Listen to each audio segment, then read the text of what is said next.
Yo guys, Casper here. I am today going to be walking you through how to create, clothing, or if you're looking to start a clothing brand in Australia specifically, like how the fuck do you even do it? What options do you have? Like, I know starting a brand and having the idea of it can be super exciting, but actually realizing what those next steps are of making that a reality and, having the physical product in hand is sometimes a little bit daunting on what's going to be the right way to go about that, what process is best for you. So I'm just going to give you a pretty simplified understanding and explanation of the different options you do have if you're kind of struggling on the best way to go about it. So for context, my name's Caspar.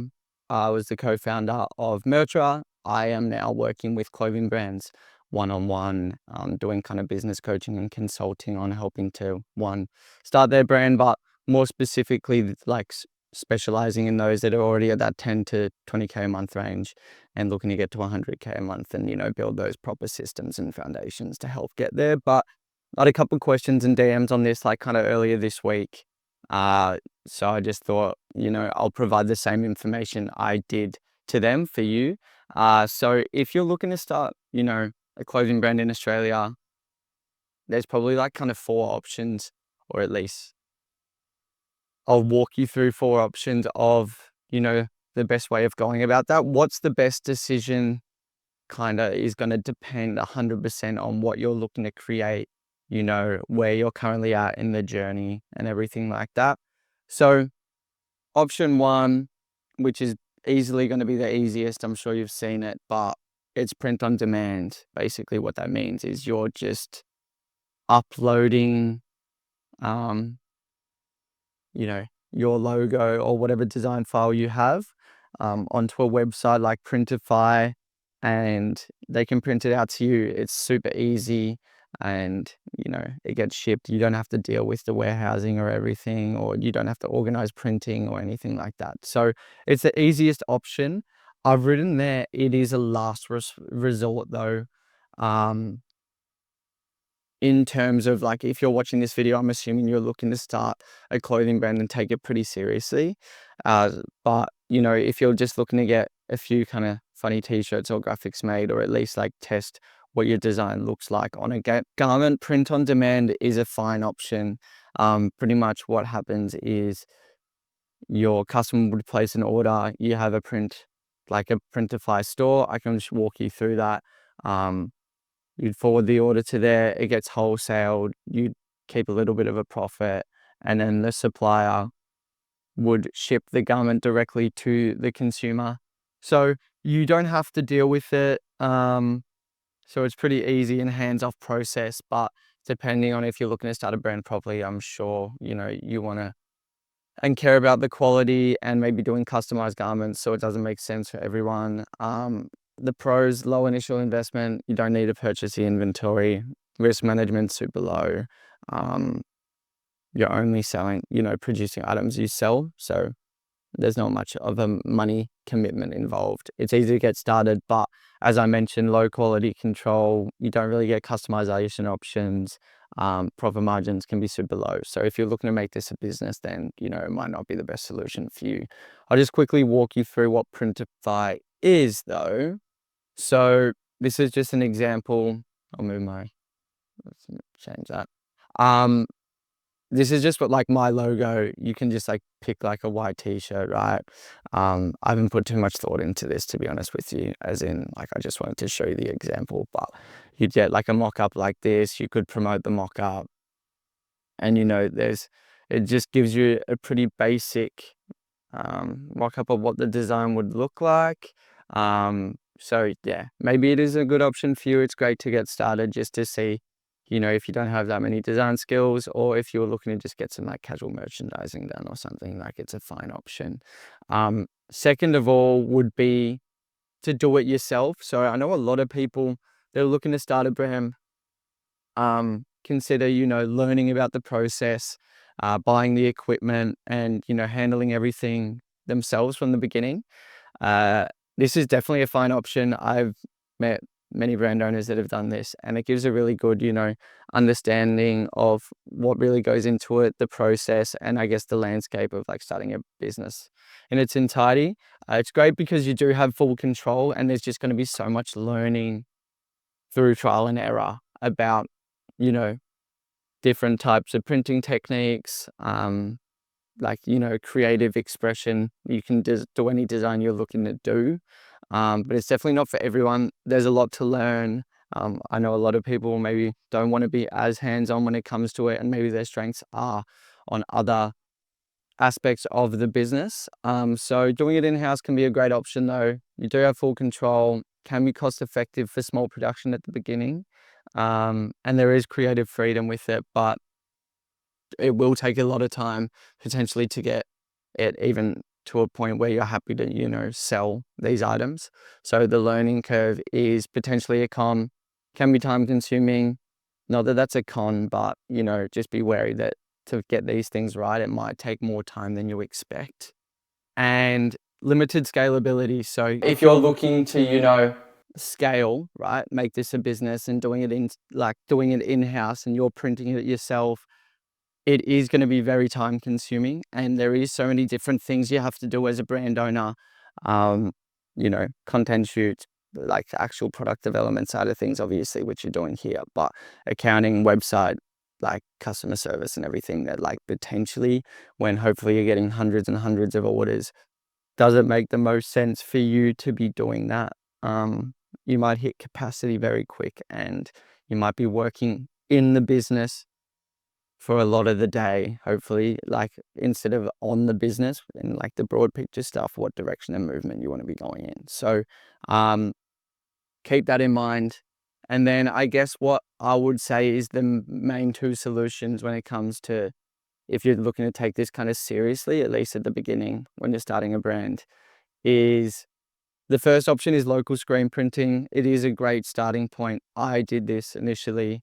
I know a lot of successful brands did this as their first step.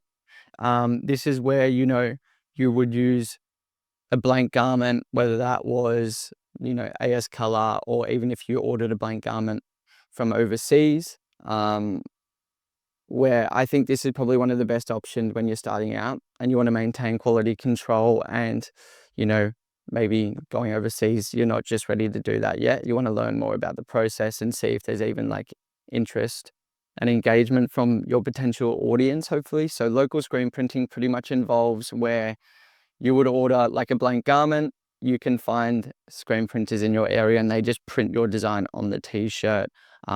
But you can get probably better quality garments. You can actually see and meet the people that are doing the screen printing for you, talk about design, decoration techniques and everything like that. In terms of if you're looking to get blanks done, I'd recommend Colorplane. Sorry, I don't know why that took a while, but this is Jesse and Jack, absolute weapons in the industry, a big, inspiration for me starting out and everything like that. They do wholesale garments, no MOQs, so you don't have to worry about how many to order.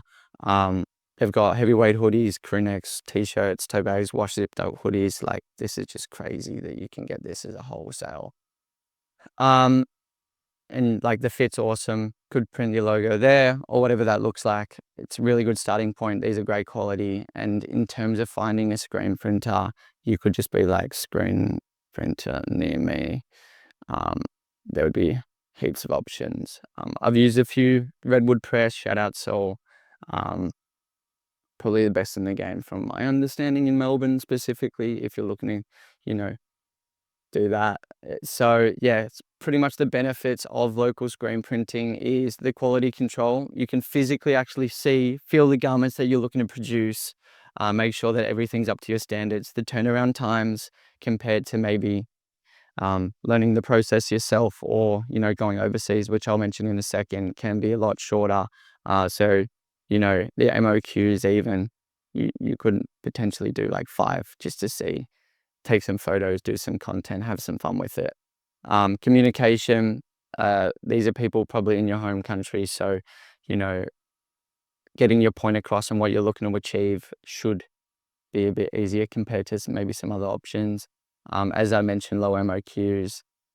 Cons, potentially, depending on the options you're looking to do in the future, they can be higher costs, especially in Australia. Labor costs are high here, so it will affect your profit margins. So that is something to, kind of be aware of. And then limited customization options. What I mean by this is because they are directly screen printing on the finished garment that's already been cut and sewed, maybe you want to do crazy complex designs over the sleeve or, over the whole back and stuff like this, maybe on the pocket of a hoodie, whatever that is. I know sometimes there's limitations to this, so that's important to keep in mind as well. In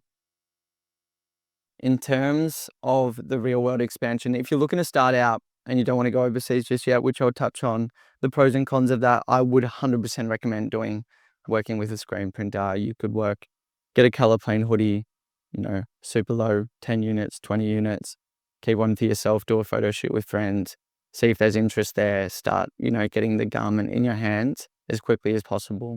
As the brand grows, maybe you'll look at expanding and there's different solutions to that, but very good starting point. I've done it, recommend it. If you're looking to just put your foot in the door and take your brand to that, at least just start your journey. Next is overseas manufacturing. It's just easily the best long-term strategy. Potentially, if you're looking to create for what you're looking to create, you can actually get manufacturing here in Australia, which I haven't mentioned because, that's a very specific. I can do a full video on Australian manufacturing. It's a great option. If you're looking to do it, you just need to, have the right people surrounding you, understand the complexities of it, why you're looking to do it and everything like that. So Australian manufacturing, some of my favorite brands are manufactured in Australia, and I think it's a really good option. But yeah, if you want me to do a separate video on this, I didn't want to go too much into that because I think there's a lot to consider. Didn't want to rush it. So we're just going to talk about overseas manufacturing, which you could argue is the best long-term strategy if you're looking to create your own brand. Probably my top recommendation if you're looking to take it seriously. There is potential downsides, obviously, but pros is your cost per unit. It's going to be significantly less compared to potentially if you're working with a manufacturer here. That is definitely a pro. I mean, it's not make or break, which I mentioned, but there's the ability, these factories that you can work with are huge and very good depending on who you end up working with. So as your brand grows, capacity constraints are less of a factor compared to some of these other options. So higher scalability, customization freedom. So if you're a creative that's looking to do stuff that's maybe never been done before, or, just going absolutely wild on specific design elements for your brand and what you're looking to create, when you go overseas, give or take, most designs are going to be accepted, or there'll be a solution, to find the best middle point on what's actually able to get done and what you're looking to create. Your margins going to be better just because of that cost per unit. So, profit for the business that can be distributed in marketing and investing in other aspects to help grow it entirely is going to be huge. Cons, potentially quality control issues. You can't check the product in hand until it kind of arrives. You can actually get quality control teams, which I can do another video on. Let me know if you want to hear that. But always order your samples first, verify quality, don't rush, don't feel a need to be rushed with overseas manufacturing. You have to be more organized, longer lead times, it might take 30 to 35 days, even more, depending on what you're looking to create for a bulk order. To get a sample in your hand, that might take 30 days, 2 weeks, depending on which factory you're currently with. So, for example, it could be 2 months, best case scenario, from if you receive the perfect sample, which is highly unlikely first time around, and then ordering a bulk order. So you have to be pretty planned and pretty ahead. MOQ challenges. So if you don't know what that means, it pretty much means minimum order quantity. So if you wanted to do a customized hoodie, the minimum order quantity for a factory might be 100. That can be difficult, and there's a lot of capital invested when you're just starting out. And again, you're dealing with people overseas, potentially China, and there could be, language barriers and communication can be tricky at times. So, you have to keep a close eye and make sure that, every aspect of the design you're looking to create is understood, and that can be super difficult at the best of times. And then you're also dealing with, overseas shipping, duties, customs, and stuff like that. So that can be an added cost, and I guess something that can be overwhelming if you've not done that in the past before. But when you're working with an overseas manufacturer, it's all about the relationship building. A good starting point, I know everyone talks about, is Alibaba, but it does allow you to, collect verified and trusted suppliers that have been properly vetted. Obviously, within that doesn't mean they're going to be perfect and, create your garment 100% to what you're looking to do. So that's why it's important to position yourself correctly, control what you can control best with like high quality tech packs and everything like this as well. So I can do more stuff specific to manufacturing. Let me know if you've got questions on that. And, rushing to do a high MOQ when you don't even have any data, or you don't know if people are even interested in your brand, it can be super daunting. So, if they say 100, always be willing to negotiate, or, look for someone. Don't be like forced or rushed to feel like, I want to do this piece. I found this supplier, I have to do 100 units. Like, there's different options that you can probably look to create and navigate and pick the best one that's best suited for you. So in terms of, that's a bit about it in terms of options for your brand. Yeah, there's kind of four, which I kind of went over: print on demand, do it yourself, local screen printing. I've got, you can argue here, Australian manufacturing, as well as overseas manufacturing. So hopefully that makes things a little bit clear about, how the fuck do you start a brand here in Australia, what options you do have, listed those ones, the pros and cons. If you had any other specific questions, or you wanted me to actually dive deeper on, I guess, the process and the next steps based on one of the four, let me know. But thanks for tuning in. I'm here to help in honestly any way I can. Love doing this stuff, to be honest. I'll get better at the long form content, hopefully get a bit more comfortable and, make things a little bit easier for you, maybe better visuals and stuff like this. So I'm learning as I go. Hope you know that as well. But appreciate you tuning in. Chat to you next time. We out.